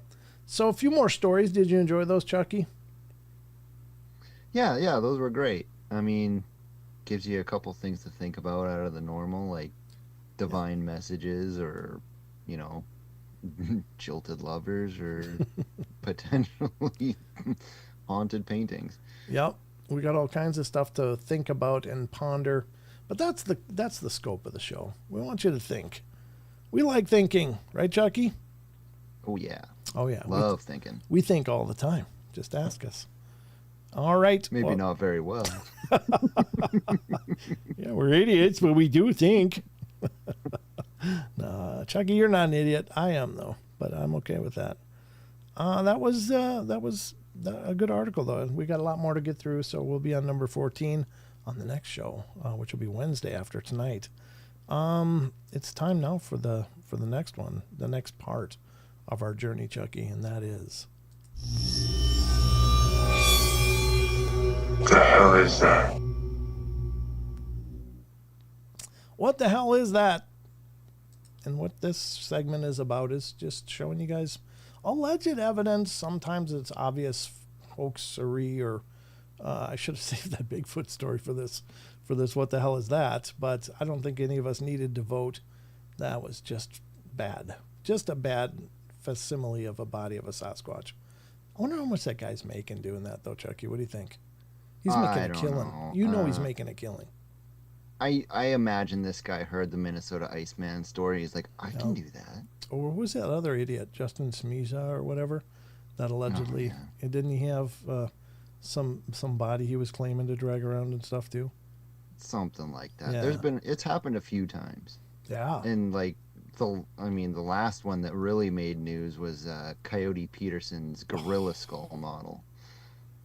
That one was so disappointing to me because It was. I mean he tries to play it off as it was a thought experiment. Well, who the hell was thinking that? Because you guys are idiots. If you're thinking about creating a hoax, if you watch the original video, it wasn't ever brought up that this is a thought experiment. It was It was pulled out of a muddy creek. Yeah, and they showed pulling it out and cleaning up and going, oh, there's a bullet hole. I mean, it was just such an obnoxious attention grab. And then he tried to walk it back. And even if it was a thought experiment as he tried to play it off as, it was just in really poor taste. I just was really disgusted. I lost all respect for that guy in that time, and I don't know if I'll ever get it back. I think a lot of people did. Yeah. I mean, it was like, why would you, well, first of all, I think he was trying to see if he could pull it off and just create sensationalism. But then when he did get stuck, he tried to walk it back like, no, it was just an experiment to ponder what if. It's like, yeah, you might want to clue everyone else in on that, not after you get stuck. So anyway, but that was horrible. But yeah, that's another one of those. So this is What the Hell Is That? And What the Hell Is That is just looking at different stuff and weighing in on it as much as we can. We don't know. I don't know if what I'm showing you is legitimate or not. There's no way I can know. I will just say I always encourage everyone, when you're watching any kind of evidence as on the internet, start looking at it through the eyes of a skeptic first. If you can look at it skeptically, and if it still stands up, maybe you're looking at something really special. Because I do think that there are some really genuinely great postings out there that people have shared. But unfortunately, there's too much of the lunch meat Bigfoot in the state fair circuit. It's like, I don't want that lunch meat thing. I know. I mean, that's what you're left with. And you know, the sad thing is, I'm sure there's plenty of people that are willing to just buy that hook, line, and sinker. Like, yeah, I went and saw that body. It was really incredible. I swear it was breathing. You know, I mean, that's pastrami looked like it was alive. So, Well, I mean, for the people that aren't interested in Sasquatch, I mean, they might get fooled because they don't know the Sure. morphology of the body. right, yeah, yeah. There is things that that you have to know. But I always just again look at everything through the eyes of a skeptic. Be a skeptic to start with, and then if it still stands up to scrutiny after you've challenged it as much as you can, maybe it is real. I think there is real stuff out there, but I think you got to really dig for it. So, what the hell is that? Is all of the above. Sometimes it's things that I believe people need to be aware of. Like last night, I showed a model of a drone that looked just like a white dragon. It would look just like a white dragon. It was really well done, but it was a drone they were flying around, and I was like, this is the kind of stuff that starts video hoaxes. There will be a bunch of people posting this saying there was dragons in the sky, and then there will be people that'll believe there was dragons in the sky. So that's my take on that. But let's get into what I got tonight. Again, it's going to be a real brief segment. The first one I think is really a cool capture. This is coming from Letty Loves You channel. I think it might be an Instagram, but it might be Facebook. I don't know. I have trouble telling from the reels which is which, but it's Letty, Letty Loves You. Is not her video, but she's going through this video, and it's really potentially a spectacular possible communication with the spirit. And it takes place in an exam room in a hospital or at a doctor's office. And it has to do with one of those sensor sinks, those sinks that have the sensors on them that they turn on when their hand's present. And it appears that something is answering their questions of this mom and daughter who are in the room. And they may be communicating with somebody or something. You be the judge, but I thought, well, that's kind of interesting. They weren't actively ghost hunting, but they noticed this thing was turning on a lot and seemed to be jumping into their conversation. So let's have a look at this. What do you think, Chucky? You ready? Nathan donated $10. Woo, Nate. God bless you, brother. Thank you so much. Appreciate that. That really is amazing. I was trying to suggest Brent dives deeper into the cryptids and monsters lore, not just Bigfoot, Sasquatch. Slide in more variety. Yeah. I mean, if Grandizer, if you stumble on anything you'd like me to cover on the show, please send it over. Now that Phantoms and Monsters is back up, we'll get more variety. We were kind of stuck without it, honestly. I do lean pretty heavily on Phantoms and Monsters for a lot of the cryptid stuff. Because there's a whole big variety over there, and we're going to cover a couple tonight. So, but now one of the problems with that is there's not a lot of fresh stories of other cryptids, right? All the time. Like the majority of what you get is Sasquatch. Yeah, 90% of what's out there is Sasquatch. The other, I mean, Dogman surprisingly is a very there's a couple of shows that seem to get all of the information, and I don't want to stomp on them and re-report what they're reporting, but yeah, it's hard to find a lot of variety of stories about Dogman or Loch Ness Monster or white pale crawlers or any number of cryptids. So there's been a lot of fake Loch Ness stuff lately, actually, but it's all AI. Oh, okay. Gotcha. Yeah, so again, you got to use a really critical eye when you're looking at this stuff. Oh, yeah. Yeah, I think that's important. I did see one about Loch Ness, actually. It looked like a plesiosaur under the water. Is that the one you're talking about? Oh, every day there's like brand new daylight photo or this and that, or photo resurfaces. And just in time for AI. Wow, it's amazing how that stuff resurfaces that never been seen before. Amazing. Yeah, I'll try to look. You're right. I don't get over on Discord a whole bunch, but I will look over there, Grandizer. Thank you. I appreciate you sending stuff to me. But, the best place to send me stuff is paranormalportalradio@gmail.com. But because that I'm looking at every day multiple times because I'm always fielding things. But here's this video, and you guys be the judge. Again, this is from Letty Loves You channel. This is a video she was commenting on. So we'll take it from her. But I think it's a cool capture. And I think it might have been a real fantastic inadvertent, ITC session, instrumental transcommunication, which is where you use devices to get interaction from unseen spirits or presences. I think this one's pretty good. Let's see what you guys think. Your name starts with a B? I wish it doesn't have... The music sucks. I wish that wasn't the problem. Brianna? Brittany. Is your name Brittany? It's Brittany, bitch. Is it Bianca? Turns on. Oh, weird. Came to mind? Bianca? Turned on again to verify.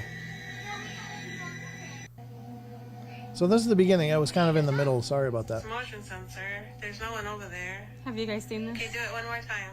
Do it one more time, please.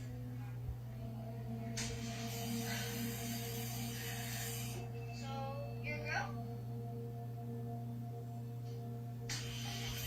You're a girl! She's a girl? And just for show, let's see if it comes on right here. I'm right here.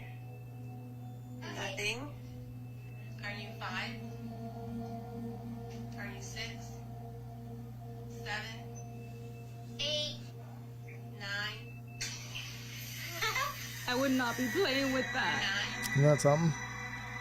You're 9 years old? And it verifies. It pops on to verify. Your name starts with a B? Is it...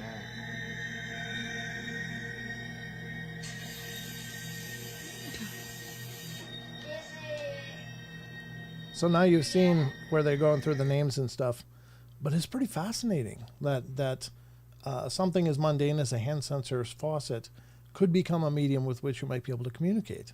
I think that's great. What do you think? Yeah, I mean, there's a lot of spiritual power that comes from water, so Right. that would make sense. Right, exactly. I think it's pretty wild. And yeah, Maggie says, cute how the little girl discovered it, right? Like it was popping on. And we don't know what happened just before this part of the recording, but it sounds like they were starting to have interactions and realizing there was an intelligence to it. And it's pretty rock solid for triggering. And even when they're, are you a girl? And then a little pause and then turns on. And then the mom reiterates, so you're a girl. Boom, turns on right again. It's exactly like the flashlight test that I utilize a lot in paranormal investigations. It's like, oh, okay, well, you've got a dialogue then, and you can build on that. And I think that's really powerful. But I never, probably ever would have thought of using an automatic sync as a method to do that. But why not? I mean, there's another possibility here, and that could be that we don't know what this little girl was admitted into the hospital for. I mean, it could have been some kind of a trauma. Right. And that could potentially awaken a psychic ability in the child. And maybe she is triggering that faucet with her mind. Yeah, she does come up with the name Bianca, and the little girl does, which, then the faucet comes on, and she said, well, I just felt like that was right. So you're right. There might be a connection to the little girl, maybe some form of poltergeist thing manifesting around her as a psychokinetic energy from her. But in any case, I thought it was a cool capture and an interesting idea. I don't know what kind of sensors they use. I guess it's probably an IR sensor, just like motion detectors and other things, like security equipment. I'd imagine so. But it's interesting that it's just seems. I mean, it's obviously edited. We don't know what else happened. We don't know if like when I've gotten the flashlight responses doing investigations, you can ask a question, 2 or 3, and get spot on responses, and it's like wow, and then it'll just die off. Like it's like waves, waves of activity that you can communicate through. And I just figure it's some kind of energetic algorithm where things line up and they can come through and interact, and then something energetically is happening where they can't, or it's harder, or requires more energy, or something. But an interesting capture. But again, it's been edited together. We don't know how long was this interaction taking place. Looks like she is an actual patient because she's actually laying in a bed with a blanket over her. So this could have taken place over hours in these few responses they had, which means it could have been much more law of averages. The sync is malfunctioning. It just happened to pop on for these little clips and make it look like this ongoing dialogue. But if it was more responsive and comprehensive than that, yeah, I'd love to see the original video. That would be fascinating to me. But this is the edited version, and the edited version looks really pretty impressive. Mm-hmm. So anyway, yeah, I thought that was cool. That's the first one on the What the Hell Is That? I'm probably going to get that animation again. I forgot to turn it off. Well, should we do a chat poll?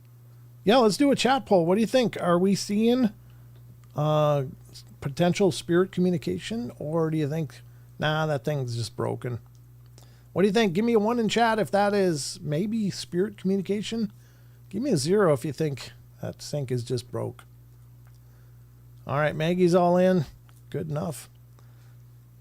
Anybody over in Rumble, what do you guys got to say? Barbara and Dog Digger, what do you think? Last Light's all in. Brandy's all in. John, not so much.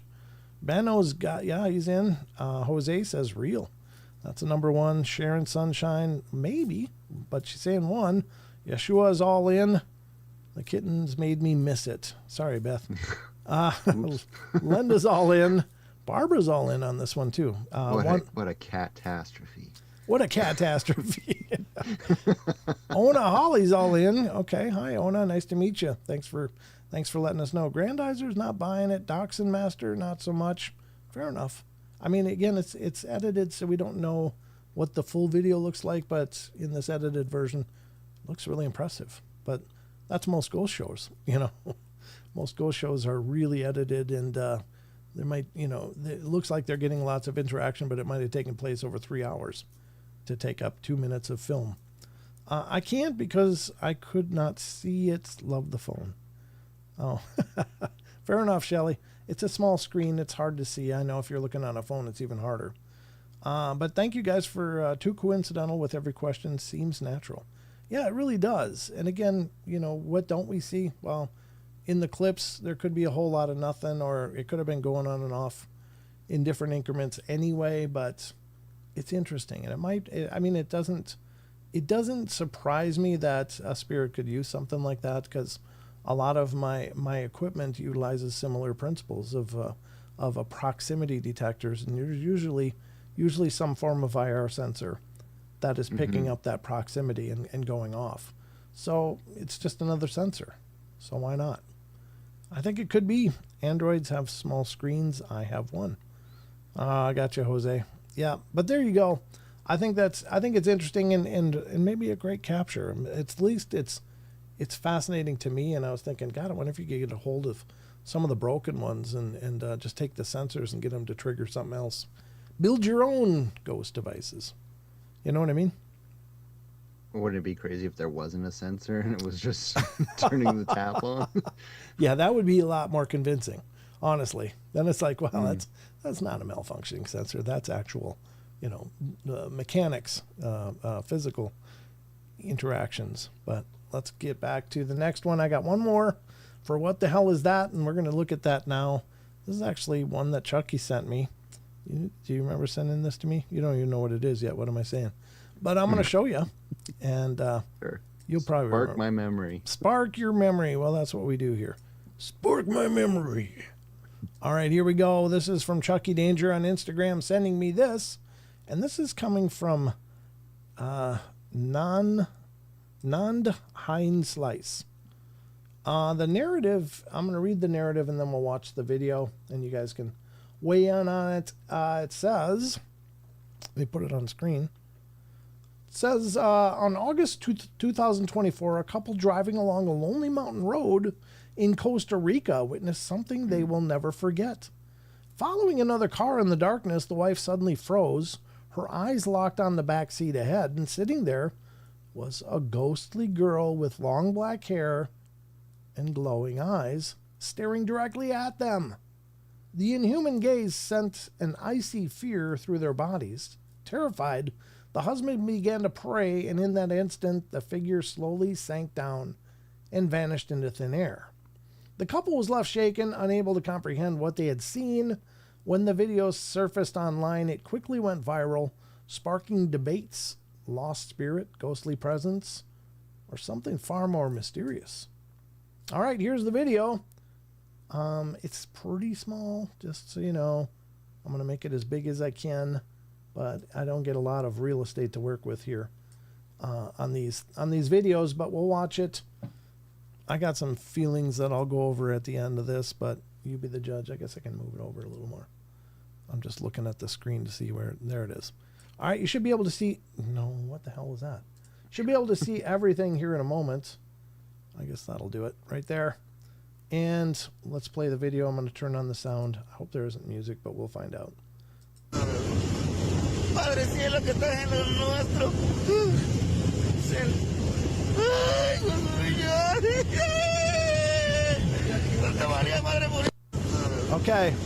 Padre cielo. I'm going to mute it, but there you go. There's the apparent ghostly face with the glowing eyes. I'm just going to tell you guys what I'm thinking here. I'm thinking that girl has glasses and it's catching their headlights. And she turns her head to look back at the front seat and is probably being told to sit down. Get out of the back window because I'm trying to drive. I can't see the mirrors. She's probably being told to get down. But I think that might just be glasses reflecting the headlights of the car that they're driving. So, Chucky, what are your thoughts? I mean, you could be right, and she might just be mad that the guy's tailgating. Yeah. Don't you see this is dangerous? Get off our tail. Yeah, or they got a tail light out too, which is even double tough. But yeah. So there it is. I want to know in the chats, what do you guys think? Give me a 1. You think that's a ghost girl? They caught something absolutely bizarre and horrifying. Or 2, that kid's got glasses on and is being told to sit down and shut up. That'd be a 0. Let me know, 1 or 0. What do you think? Time to vote in the chats. It's time to vote. Sharon, there was no 2. It was 1 or 0. I might go number 2 if I seen that. All right, John Stevenson. Nope, not buying it at all. 0. Barbara Morris says over in Rumble.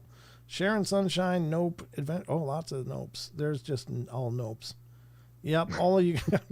I'm not even going to try to name all those zeros coming in. Not buying it. Nobody's bought this one.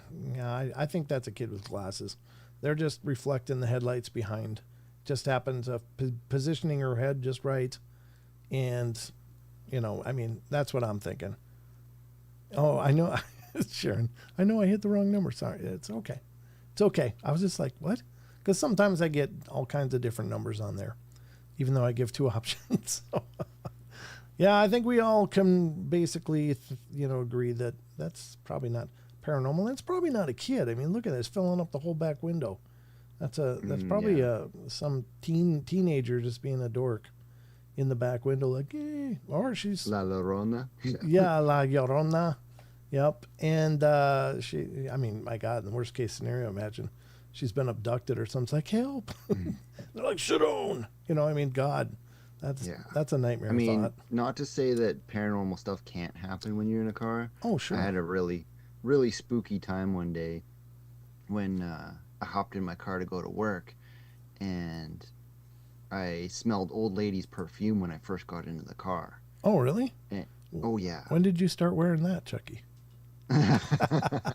Wear it every day. Oh, okay. Well, that's how you get that youthful smile.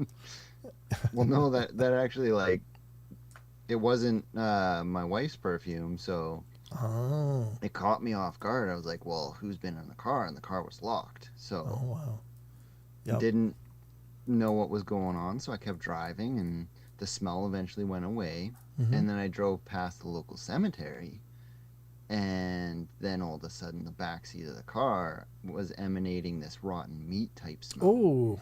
Oh. Yeah, not good. Yeah, that's not good. No.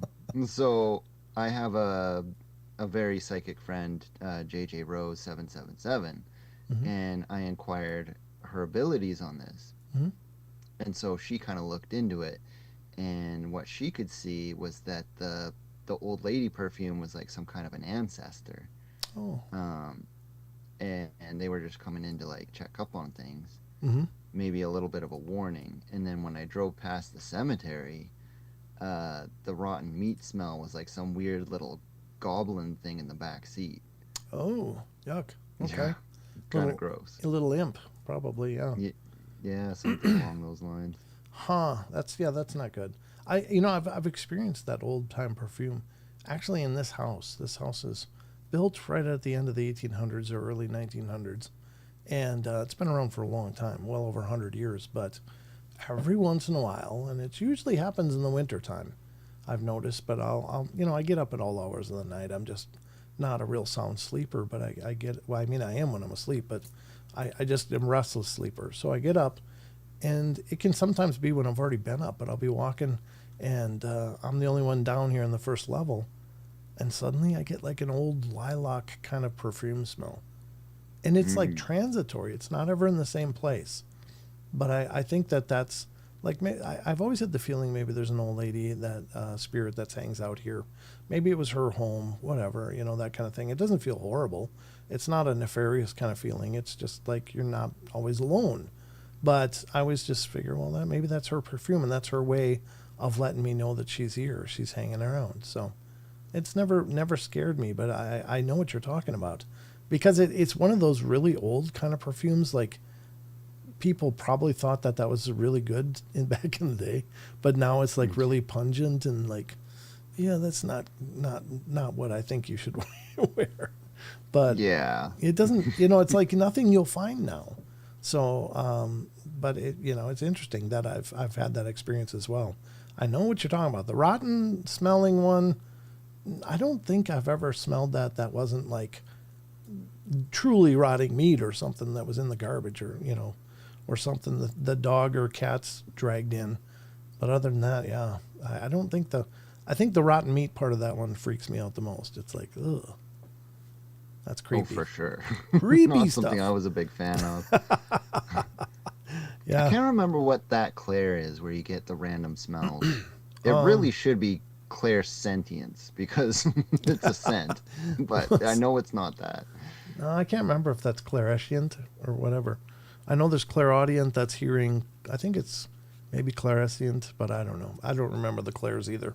It's always been one of my dyslexias. Can never keep the clairs straight. So yeah, I think clairscient is. I don't know. Maybe not. I don't know. I guess whoever, look, let the chat let us know which clair it is that has to do with smelling.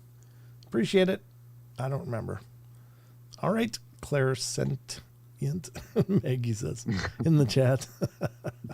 All right, well, that was What the Hell Is That? We're going to get to the next segment. What the hell is that? Indeed, what the hell is that? But now we've got something more. We've got to get to the last segment of our show tonight because we've got literally minutes. Here we go.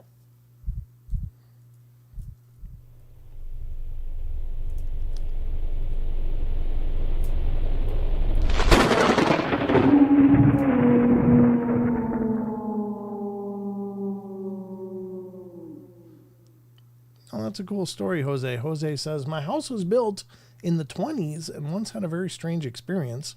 Woke up to see soap bubbles with neon color lights and passed my hand through them. And as I did it, I sensed joy in them. Oh, that's cool. That's really cool. I think that's a great experience, Jose. Very cool. Orbs. That's very interesting. Right? Yeah, it's some kind of orbs. That's very cool. Not usually clairalience. Maggie says clairalience. Is that it? Something like that. Yeah. Beth says so too. Clairalience. Yeah, I would think that would be sensing aliens. It really needs to be clairsentience. They got that all wrong when they came up with those. Clairsentience. Why not clairsmellience? I mean, just make it simple for all of us. Clairscience, clairsmellience, clairknowing. I'm just saying, don't make it so tough. Don't make it so hard. All right, we're going to go to the Cryptid Corner for our last part of the journey tonight, folks. We got a little bit more to get through. We have, I have one from Sasquatch Chronicles here, and then we're going to get into some phantoms and monsters, and I'll find a good one for you, Grandizer. Don't you worry. We'll hit something other than Bigfoot. But here we go. We're going to start with Bigfoot because thanks to Mr. Wes Germer, we get to do that. God bless you. Here we go. Sasquatch Chronicles blog, ladies and gentlemen. It's an amazing site. I hope you guys are checking it out. Go to SasquatchChronicles.com and check out the blog. Wes is always posting a lot of amazing stuff there. So please stop by and support what he's doing. It's also where you can become a member of Sasquatch Chronicles and get an extra show every week. I'm just saying. All right, here we go. August 22nd, Strange Sounds at Night.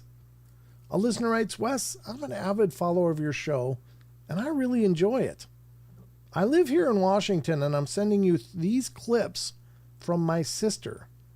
She has a very secluded farm in southeastern Wisconsin on the Mississippi River. Oh, that's funny. I used to live in southeastern Wisconsin. That would be southwestern Wisconsin on the Mississippi. Unless she was in southeastern Minnesota, which is where I lived. That's where I grew up. So there's no eastern part of Wisconsin that's on the Mississippi River, just for the record. I think you just mistyped that.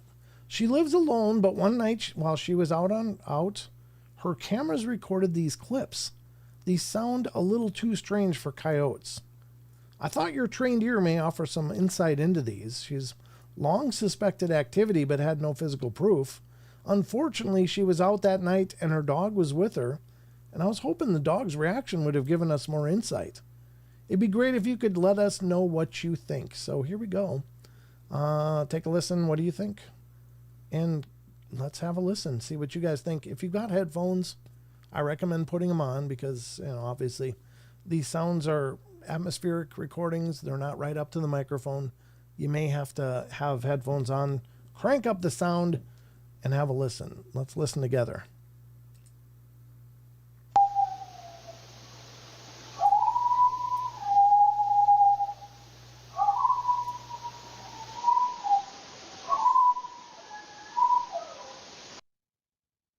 Huh. Now, I don't know enough about... What's that? That's very high pitch. Let's have another listen here. Let's do it again. All right.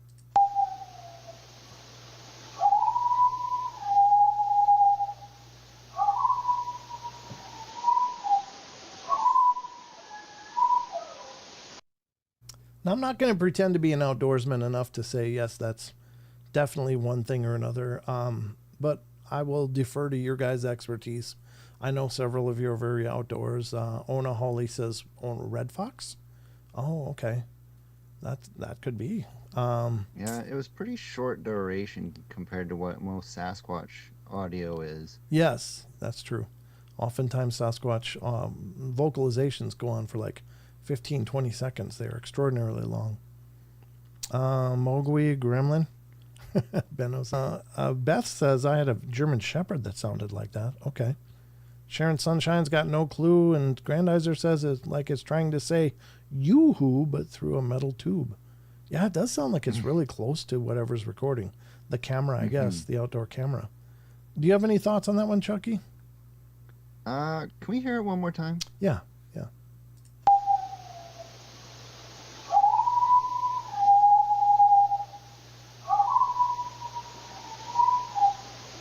Yeah, it does have that kind of canine.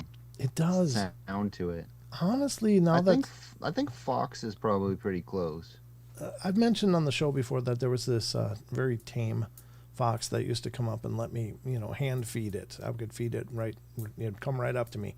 It came up to me right out of the blue for the first time, and I thought maybe it was sick, but it was just really. I mean, it was just a little sweetheart. She's a mama fox or whatever. But she would come down every night at about sundown in the warm months, and I would go outside with whatever leftovers I had and feed her.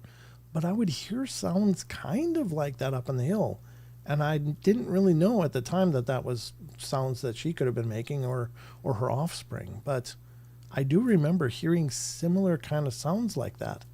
So I think it's fascinating. Somebody said red fox, and now you said it as well, because that does seem to fit for me too. Mm-hmm. Yeah, it's too short a duration to be like a coyote or a wolf. Right. And it's very high pitch, which would indicate to me something that is a little bit more smaller bodied. Mm-hmm. So yeah, fox is probably right on the money. Yep, I think that was a good guess. Christine Lynn says clarolfactants is smelling, but there are a couple of terms. Oh, okay, so another one. I gotcha. Olfactants, that makes sense because it's olfactory. Olfactants. Yeah, that one makes sense to me, and that one I can maybe remember. So thank you, Christine. I appreciate you helping out with that. We don't know a lot around here, but we love us some learning. At least I do, Chucky. I think you do too. All right. Oh, yeah. We got more in the terms of phantoms and monsters. I saw this one. I was thinking of Maggie and our other listeners from Australia. I don't know if Aussie's in here tonight, but this is kind of interesting. But it's coming from phantomsandmonsters.com. And again, ladies and gentlemen, Lon Strickler has been a long-time friend of the show, and he's a marvelous guy.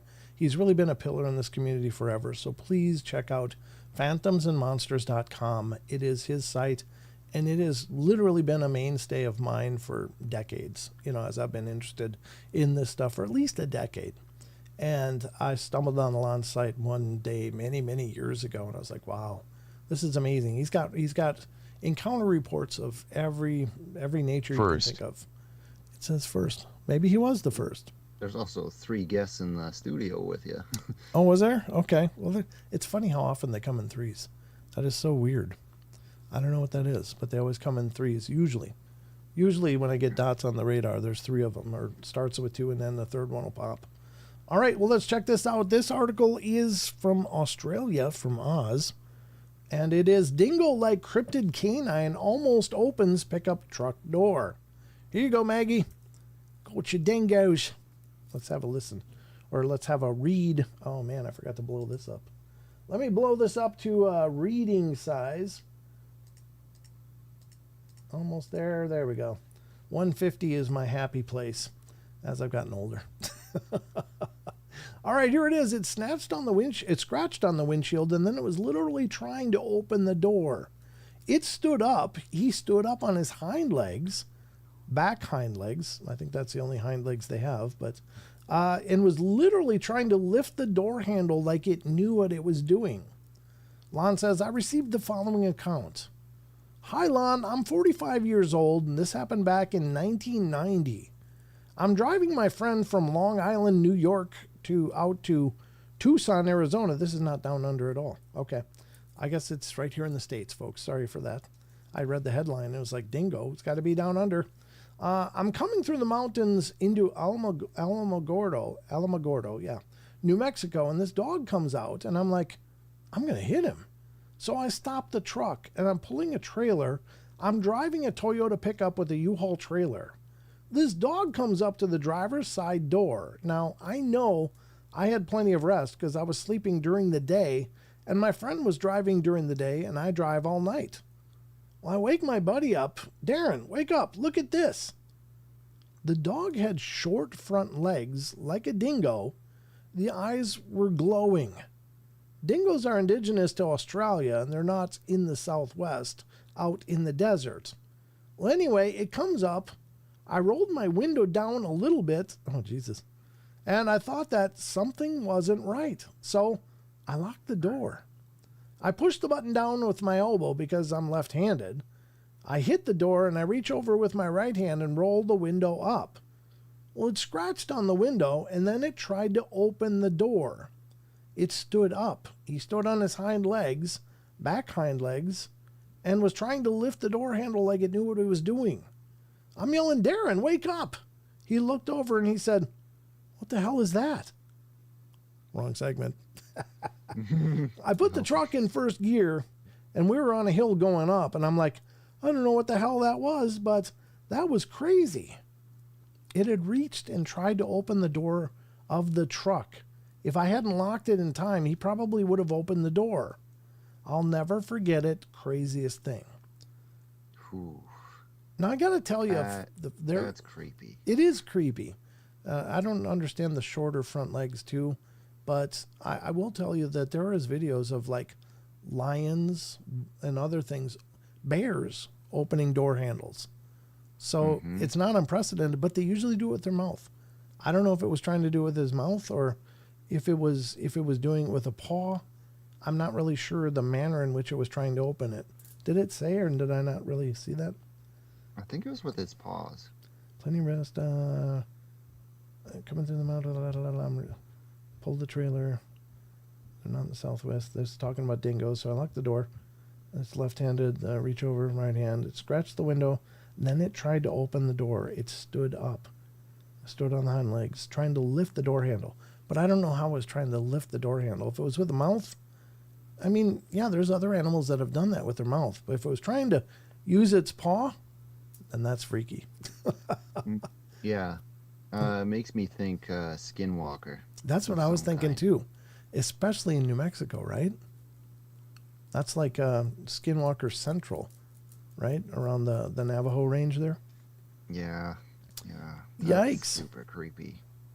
And the glowing eyes. Yeah, the glowing eyes is another really crappy part. That's at the side window at night, so it's not like you're getting the headlights illuminate on the eyes. Right. Ugh. Yeah. What do you think of Skinwalkers, by the way, Chucky? Oh, I think that's some serious black magic. Yeah. It sounds like it is. I mean, it's not something that we're super familiar with, so it's hard to believe until you really understand how that works. But right. I mean, I don't particularly know how it works. There's little bits of lore that you pick up on, but it's not something that I really want to dive into that rabbit hole either. No, and I know like the First Nations, the Navajo particularly, are really hesitant to ever talk about it because they think that by speaking of it, they're actually summoning it or raising its awareness of them, and that's not something they ever want to put out there. So no, thank you. Yeah, which is also funny because that happens in some observations of demonology. They say if you ever name a demon, you are actually making it aware of you, like by citing a demonic name. So interesting stuff. But and I don't know if that occurs in any other places, but I guess whatever we think about, we got to remember that the energy of our thoughts doesn't just exist in our heads. It exists in the entire universe. So that's creepy stuff, though. There you go. That was not a Bigfoot. Thoughts and words have wings. What is that? Thoughts are things and words have wings. Oh, that's interesting. I've never heard that before. I like that. I like that saying. Okay. All right. Well, that was the first one. Here you go. Grandizer. I told you it wasn't just going to be Bigfoot. Well, here we go. Thanks to phantomsandmonsters.com. Mini T-Rex encountered near Midlands, Texas. Maggie's coming in. Thank you, Maggie. So, Mini T-Rex encounter near Midland, Texas. This one goes out to you, Grandizer. In October 2012, during J.C. Johnson's appearance on Coast to Coast AM, a caller described a mini T-Rex encounter in West Texas. And I've been reporting on the small dinosaur-like cryptid sightings in South Texas over the years. That is fascinating, isn't it? There might be these little pygmy dinosaurs running around in Texas. Oh, very. Like, I've also heard of the Utah raptor, like, potentially a dinosaur running around in the desert out there. Oh, wow. Okay. Well, Dan in Bakersfield, California called it in to tell us something strange he observed as a child. Let's see what this count is. I want to tell you about something that happened to me when I was about 13 or 14. I was living in Midland, Texas at the time, and we would ride our motorcycles into the desert outside of town. We encountered, I don't know how to describe it. You guys were talking about a mini T-Rex. Is it from West Texas? Speaking to host Dave Schrader and guest J.C. Johnson. I remember seeing this thing, and it was probably about 2 feet high. It stood up on its back legs. It didn't have, like, fingers, or like you'd normally see a T-Rex in the movies with 3 or 4 fingers. It only had 1 claw. And we were running our motorcycles around and scared it off. I guess it was greenish yellow, I think, in color. And I never really thought about it. I just assumed it was just some weird, lizard. But I remember it was about 2 or 2.5 feet, maybe 2.5 feet high where it stood up. When it stood up, it had this egg-shaped dome. The only thing I can say about it is that it did look like a T-Rex. It had an egg-shaped face or head. The caller talks about an old Art Bell show where the caller described an encounter with the T-Rex. There were 4 of us, and we were about 13 or 14 years old at the time. We saw it was crawling along on all fours, and as we rode up on it, it reared back, and it had these little tiny arms, looked like little T-Rex. So I honestly thought I missed it, or it was standing, or I didn't see it right until years later when I heard that call on Art's show. It was angry. It wasn't happy that and my friends were riding our dirt bikes in that area. There you go. Mini T-Rex. What do you think? Could there be out there, Chucky? I mean, that could just be a time slip. Right. And right. It's really hard to say because we get sightings like this that are really anomalous. Mm-hmm. You get stuff like the Utah raptor, which very much could be the same thing since it's only 2 feet tall. Right. But also like the Thunderbird stories, like half of them are about like pterodactyl like beings. Yes. Yep. Yeah, those are interesting. And what if things like this maybe come out of crevices in the earth and there's some kind of denizens of the inner earth? Maybe they didn't get wiped out with the rest of the dinosaurs and they maybe became smaller because they're subterranean now. What do you think? Something crawling out of Mammoth Cave. Yeah, I don't know. I'm just thinking. Because I do really find the idea that the earth the crust is very cavernous. And when they found that whole ecosystem in Vietnam of that big cave that had never been discovered, or in China, I can't remember, it was Vietnam or China, but they found that like 14-mile long cave that had its own ecosystem and very unique plant life and stuff. Yeah, all the animals there were completely unique, and there was even a new species of goat that they found in there. Yeah, so I mean, is it possible that that same function holds true even deeper down? That there are entire ecosystems of things that developed, and maybe they find their way to the surface sometime.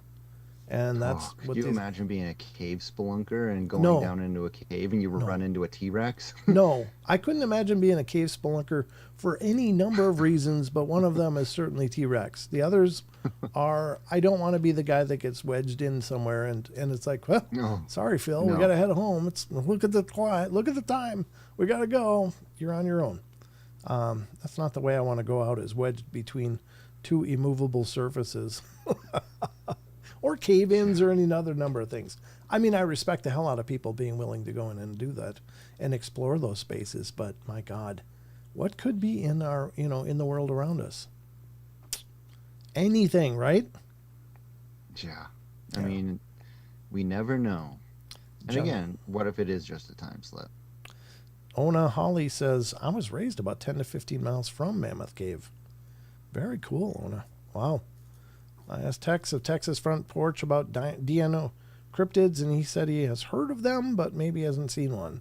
Then again, he does not go around the area where most of the sightings have been seen. Yeah, I don't know, but that doesn't, I mean, here's the thing. There's an old saying that I like really well, and I think it applies to most of this stuff.